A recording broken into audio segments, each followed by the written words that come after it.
अस्सलामुअलैकुम। आपसे बहुत दिनों से एक बात शेयर करना चाह रही थी। आज मौका मिला है तो शेयर करती हूँ। बात तब की होगी करीब 20-25 साल पहले की। एक बार हम ट्रेन से अपने रिलेटिव्स के यहाँ शादी में गए थे। ट्रेन में मैंने बहुत कुछ उल्टा सीधा खा लिया, जिसकी वजह से मुझे डायरिया हो गया।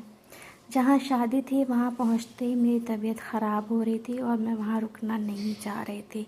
शादी का अगला दिन हो गया था। मेरी बुआ की बेटियाँ और मेरी बाकी चच्ची की लड़कियाँ वापस आ रही थीं। मुझे ये बात पता चली, मैंने कहा मुझे भी उनके साथ वापस मेरे घर भेज दो। हम लोग बनारस गए थे, तो बनारस के प्लेटफॉर्म पे हमने उनसे टिकट मांगा। वो टिकट नहीं दे रहे थे, कह रहे थे ट्रेन बस चलने वाली है और अब हम टिकट नहीं दे सकते। तब अब्बू ने जब सख्त लहजे का इस्तेमाल किया तो उन्होंने बड़ी मुश्किल से टिकट दिया। जैसे ही टिकट लेकर मैं प्लेटफॉर्म पे पहुंची, ट्रेन वैसे ही चल चुकी।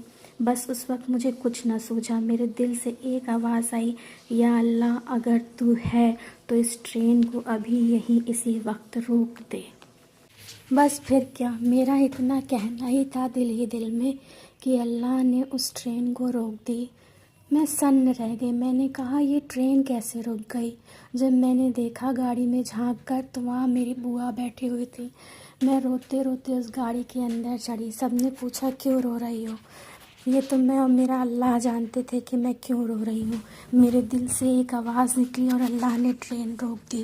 फिर मैंने पूछा ये ट्रेन कैसे रुकी, तो मेरी बुआ ने कहा मैंने तुम्हें ट्रेन की खिड़की से देख लिया था, और जो मेरे रिश्ते में नाना लगते थे और जो उनके बच्चे थे, उन्होंने फ़ौरन ट्रेन की चेन पकड़ के घसीट ली या कहिए उस पर लटक गए और ट्रेन रुक गई। ये बहुत ही बड़ा मौजज़ा था मेरे लिए।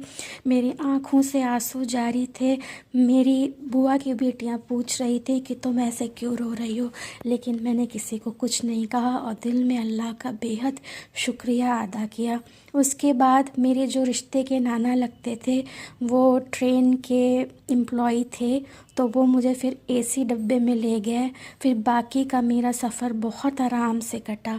मैं आज भी वो दिन याद करती हूँ तो मेरा ईमान ताज़ा हो जाता है। मैं सच में अल्लाह की शुक्रगुज़ार